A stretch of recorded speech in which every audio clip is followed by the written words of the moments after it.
Picking up where we left off, after the Emperor's last prophecy, there remains one man who understood what even gods could not, Malcador the Sigillite.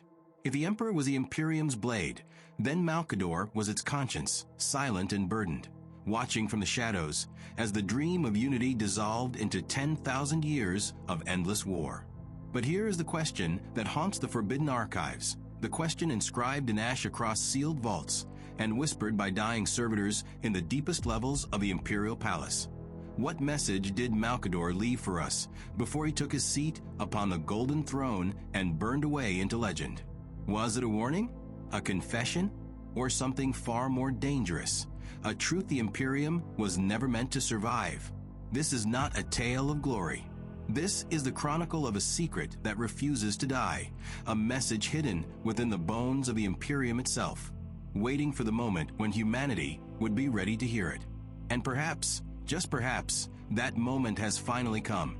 The story begins, as all forbidden things do, in silence. In the final days of the Siege of Terra, as the War Master's forces battered against the Eternity Gate and the skies above the Imperial Palace burned with the fires of a dying dream, Malcador the Sigillite sat upon a simple wooden bench beside the golden throne. He was waiting.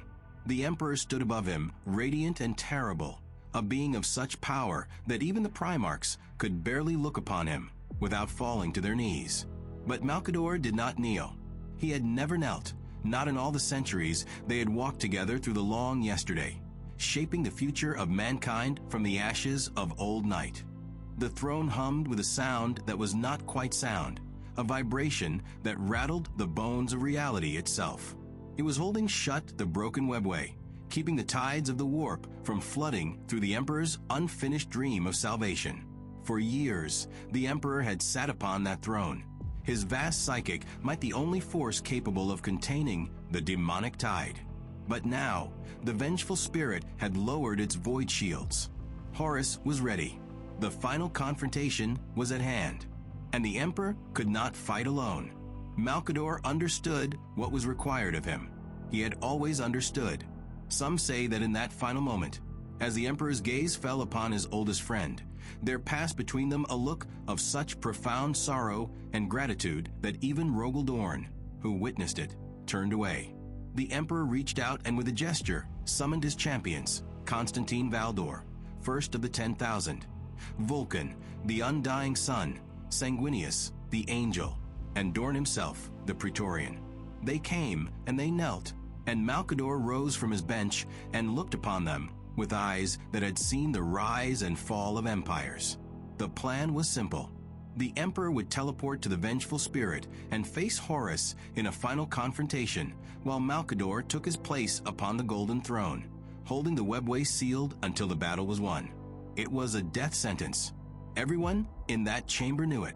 The throne was not meant for mortal flesh, even flesh as ancient and powerful as Malcador's. It would consume him, burning away his essence piece by piece until nothing remained but ash and memory. And yet, when the Emperor spoke those words, "I cannot fight alone," Malcador did not hesitate. He rose, and with the help of Constantine Valdor, he climbed the steps toward the throne. Halfway up, he stopped. The Primarchs and Custodians watched as the old man turned, his frail form trembling with the weight of ages, and with a gesture, he etched a sigil upon their armor, a mark of protection, a promise, a fragment of his own soul, given freely to those who would carry the Emperor back to the throne when the deed was done.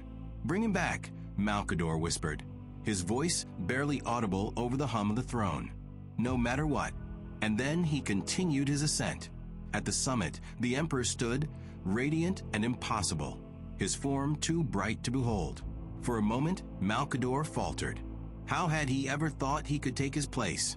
What kind of old and tired fool was he to believe that he, a mortal man, could hold shut the gates of hell itself? But then the Emperor extended his hand, and in that gesture was all the gratitude and sorrow of 10,000 unspoken conversations, all the shared dreams and silent sacrifices that had defined their friendship across the centuries. Malcador took the hand, and he climbed. At the top, they stood together one last time. The Emperor looked down at his oldest friend, and in his eyes was something that might have been grief. Malcador smiled, a small, sad thing, and whispered, "Do not mourn." And then he sat upon the golden throne, and the galaxy screamed. The pain was beyond description. It was not merely physical. Though his flesh withered and his bones cracked beneath the weight of energies no mortal was meant to endure, it was a spiritual agony, a burning away of everything that made him Malcador. His thoughts scattered like ash on the wind. His memories flickered and died. But still, he held on. Through the throne, he could see everything. The battle above, the Emperor's duel with Horus, the slow death of hope. And he held on. When it was over, when the Emperor was brought back broken and dying, when Constantine Valdor and Rogel Dorn carried him to the throne and gently lifted Malcador away, the Sigilite was no longer recognizable. His body had been consumed, reduced to little more than dust and smoke. But for one final moment, his consciousness flickered, and he looked up at the Emperor with eyes that had seen the birth of the Imperium and now witnessed its end. And then, Malcador the Sigillite was no more. Henceforth, he would be remembered only as Malcador the Hero. But here is where the story becomes strange. Here is where the official histories fall silent, and the forbidden chronicles begin to whisper truths that should never be spoken. Because Malcador did not die unprepared. He had always known this moment was coming. And in the years, decades, centuries before the heresy, he had made preparations, not for victory, but for what would come after. Long before the siege of Terra, Malcador had established the vaults of Rythan, hidden deep beneath the imperial palace in a section so sequestered and forbidden that even the custodians rarely ventured there. These vaults were not mere repositories of artifacts or relics, though they contained many such treasures. Fragments of old Earth's culture, texts from before the Age of Strife, objects of immense significance curated by the Sigilite himself. No, the vaults of Rythan were something far more important. They were a message in stone and silence, a testament to what the Imperium was meant to be, and a warning of what it would become. What few records remain speak of the vaults in hushed tones, as though even acknowledging their existence is a kind of heresy. They are now known as the Dark Cells, a name that speaks volumes about what the Imperium has become, a civilization so terrified of its own past that it buries it alive. But once, they were simply Malcador's collection, his library, his legacy. And somewhere within those vaults, sealed behind wards that only the Sigilite himself could undo, lies a message, a final testament, a truth meant to be found only when humanity was ready to hear it. But what did that message say? And why did Malcador, who had spent his entire existence serving the Emperor's vision without question, feel the need to leave it behind? To answer that, we must look at what Malcador did in the final years before the heresy, the institutions he founded, the secrets he kept, and the choices he made that still shape the Imperium 10 millennia later. Malcador was the founder of the Inquisition. That much is known. He assembled the Knights Errant, Space Marines drawn from loyalist legions who had proven themselves capable of thinking beyond the rigid dogma of their gene fathers. He sent them on missions so dangerous, so morally ambiguous, that many of them broke under the weight of what they were asked to do. But Malcador did not flinch. He knew that the Imperium would need watchdogs, hunters in the dark who could root out corruption and heresy wherever it festered. And so, in the ashes of the heresy, he founded the Inquisition, not as an instrument of hope, but as an instrument of survival. He also founded the Grey Knights, a chapter of Space Marines so secret that even their existence was a closely guarded mystery. These were warriors trained not merely to fight chaos, but to understand it, to know its nature without succumbing to its lure. Malcador personally selected the founding members from among the Knights Errant, Rubio, Arvida, Severian, and others whose names have been erased from history. He sent them to Titan, Saturn's moon, where they would build an order dedicated to the Emperor's will, a bulwark against the darkness. But here's the question. Did Malcador create the Grey Knights because he believed in the Emperor's vision? Or because he knew that vision had already failed, and humanity would need something stronger to survive? Consider what Malcador saw in those final days.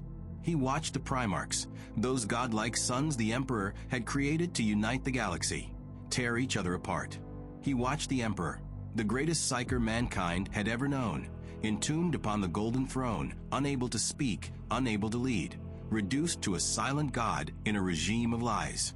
He watched the dream of enlightenment and unity collapse into dogma and tyranny. And he knew, with a certainty that must have burned like acid in his soul, that the Imperium he had helped build was not what the Emperor had intended. It was a cruel parody, a machine of oppression that would grind humanity into dust for 10,000 years. And yet, he did not despair. Or perhaps he did in his final moments, but he refused to let that despair consume him. Instead, he left behind institutions, the Inquisition, the Grey Knights, the Administratum, the Officio Assassinorum, each one a tool for survival, a way to keep humanity alive just a little longer, even if the cost was unspeakable. But he also left behind something else, a message, a final act of defiance, or perhaps faith. There are three major theories about what Malcador's final message contained. Three interpretations whispered in the forbidden archives and debated by those few scholars who dare to ask such questions. Each one paints a different picture of the Sigilite, and each one carries implications that could shatter the Imperium if they were ever proven true. The first theory is the hidden prophecy. This interpretation holds that Malcador, in his final days before taking the throne, recorded a prophecy, not a vision of what might be, but a statement of what would be. He foresaw the Emperor's eternal imprisonment, the rise of the ecclesiarchy, the corruption of the administratum, the slow decay of the Imperium into a regime of cruelty and ignorance. He saw all of it, and he left a record, sealed within the vaults of Rythan, detailing exactly how the Imperium would fall apart and what would be required to save it. This prophecy, if it exists, would be devastating.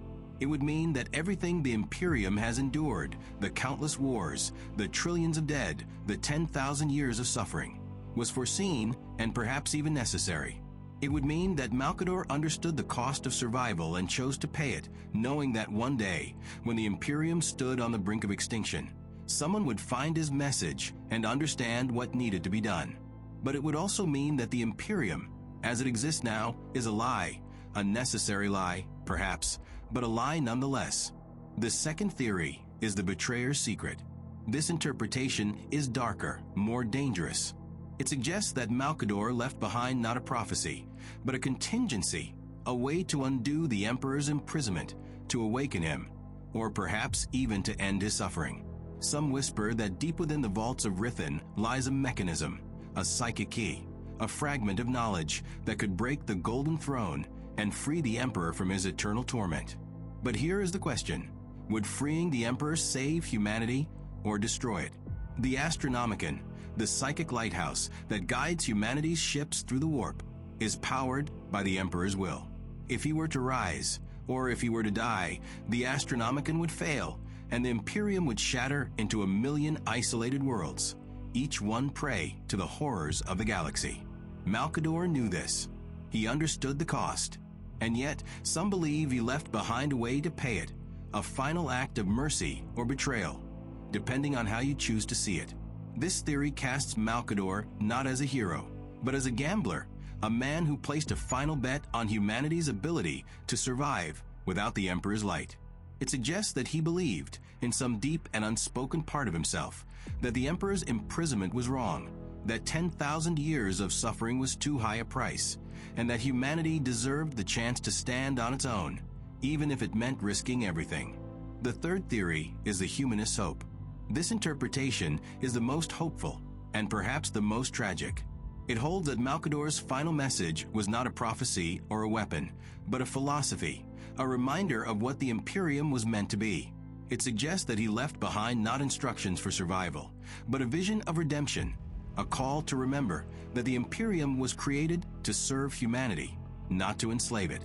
According to this theory, Malcador's message is a plea written in his final moments before the throne consumed him, urging future generations to reject dogma, to question authority, to remember that the Emperor fought not to become a god, but to free mankind from gods altogether.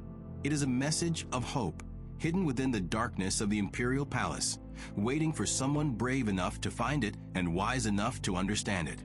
But if this is true, Then Malcador's message is also a condemnation. It means that he saw what the Imperium would become, a regime of superstition and cruelty, where the Emperor's dream of enlightenment was twisted into blind faith and the freedom he fought for was replaced with tyranny. It means that Malcador knew the Imperium had already failed, even before it truly began, and his final act was not to save it, but to leave behind a seed of doubt, a question that might one day grow into change. Which interpretation is correct? Perhaps none of them. Perhaps all of them. The truth, as with all things in the Imperium, is buried beneath layers of lies and half-remembered history. But there are clues, fragments scattered across the millennia, that hint at what Malcador might have left behind. Consider his relationship with Constantine Valdor, the first of the 10,000, the Emperor's most loyal servant. Valdor was present at Malcador's final moments, helping him to the throne, watching as the old man was consumed by its fires. But before that, in the years leading up to the Heresy, there were conversations between them.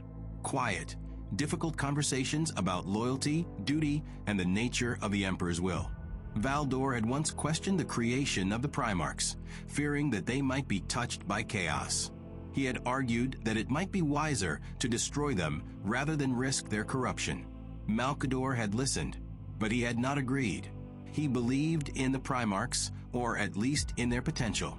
But when they fell, when half of them betrayed everything they had been created to protect, Valdor's doubts must have haunted him. And Malcador, who had always been the voice of reason, the one who could see all sides of a question, must have wondered if Valdor had been right all along. Did they speak of this in those final moments? Did Malcador confess his doubts to Valdor, or did he keep them locked away, as he had kept so many other secrets? We do not know. But what we do know is that Valdor, after the Heresy, vanished. He walked into the darkness of the galaxy and was never seen again. Some say he went in search of redemption. Others say he went mad with grief. But what if he was following a mission, a final task given to him by Malcador himself? What if the Sigilites' last words to Valdor were not a farewell, but instructions? There are those who believe that Valdor knows where Malcador's message is hidden, or perhaps that he is the message, a living testament to the cost of loyalty, wandering the galaxy as a reminder that even the Emperor's most faithful servants can lose their way. But this is speculation, born from desperation and the need to believe that somewhere someone still remembers what the Imperium was meant to be. What is certain is that Malcador's legacy endures, even if his name has been forgotten by all but a few. The Inquisition hunts heretics in his name, though they do not know it. The Grey Knights stand watch against the darkness, fulfilling the mission he gave them 10,000 years ago. The administratum grinds on, a vast machine of bureaucracy that keeps the Imperium functioning, even if it can barely remember why. And the vaults of Rythan remain sealed, their secrets locked away, waiting. But waiting for what? For whom? That is the question that haunts me as I sift through these forbidden records, as I trace the echoes of Malcador's presence through the centuries. What did he see in those final moments before he sat upon the throne? What did he understand that we do not? Perhaps he saw the truth that the Emperor could not bear to speak, that the dream of the Imperium was doomed from the start, that humanity's only hope was not unity, but survival, and that survival would require sacrifices too terrible to name. Perhaps he saw that the Emperor's imprisonment was not a tragedy, but a necessity, a way to buy mankind just a little more time, even if the cost was 10,000 years of suffering. Or perhaps he saw something else. Perhaps he saw that the Imperium, for all its cruelty and ignorance, was still worth saving. That within the darkness, there were still sparks of light, individuals who refused to give in to despair, who fought not for glory or power, but simply because it was the right thing to do. Perhaps he saw that humanity, for all its flaws, was still capable of greatness, and that his message, when it was finally found, would remind us of that. I do not know which interpretation is correct. I do not know if Malcador's message is a prophecy, a weapon, or a hope. But I know this: it exists. Somewhere in the deepest vaults beneath the Imperial Palace, hidden behind wards that have not been opened in 10 millennia, there is a record of Malcador's final thoughts, his final words, his final act of service to the Emperor and to mankind. And I know that one day someone will find it. What will they do when they do? Will they share it with the Imperium, risking everything for the chance to understand what was lost? Or will they bury it again, deciding that some truths are too dangerous to be known? I cannot say, but I believe that Malcador, in his wisdom, left that choice to us. He understood that the future could not be controlled, only prepared for, and that the greatest gift he could give humanity was not certainty, but the freedom to choose our own path. There is one final detail, one last fragment that I have uncovered in my research, and it is this.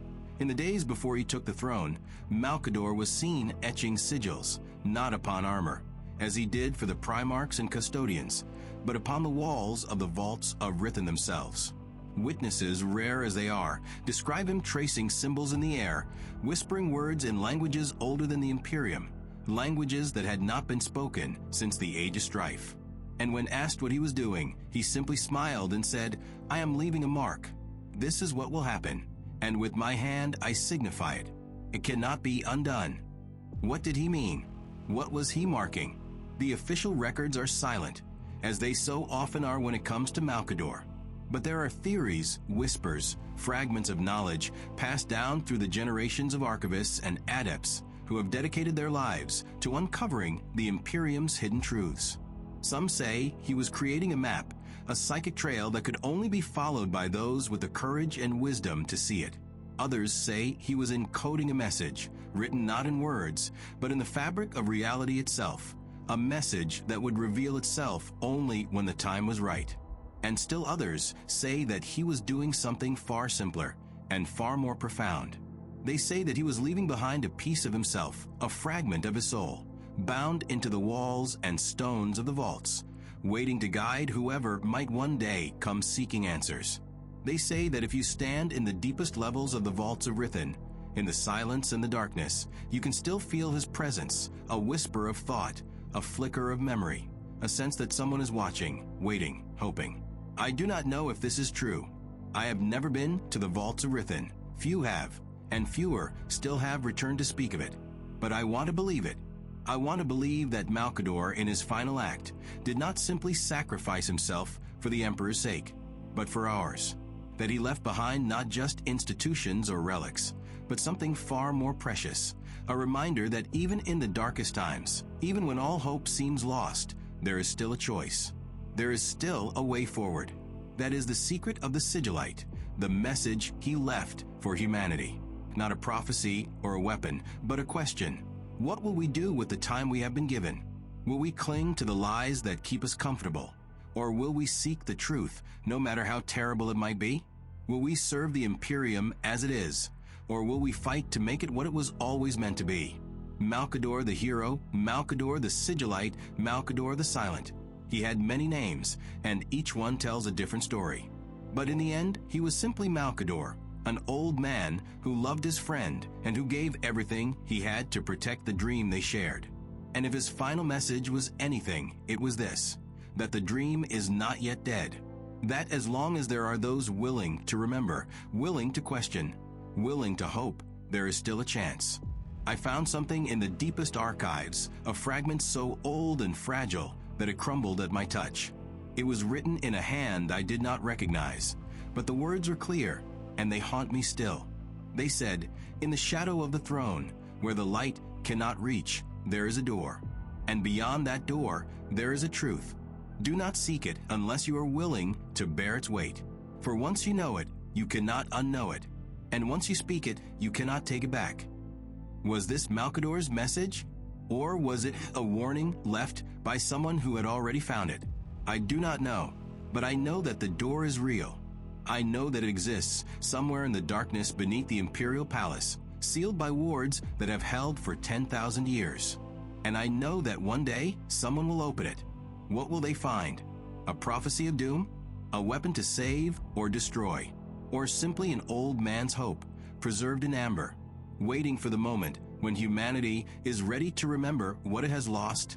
I cannot say, but I believe that Malcador, in his wisdom, knew that the answer would not be the same for everyone, that each person who finds his message will take from it what they need, what they are ready to hear. And perhaps that is the greatest gift he could have given us, not certainty, but the freedom to choose. Not a command, but a question. Not an ending, but a beginning.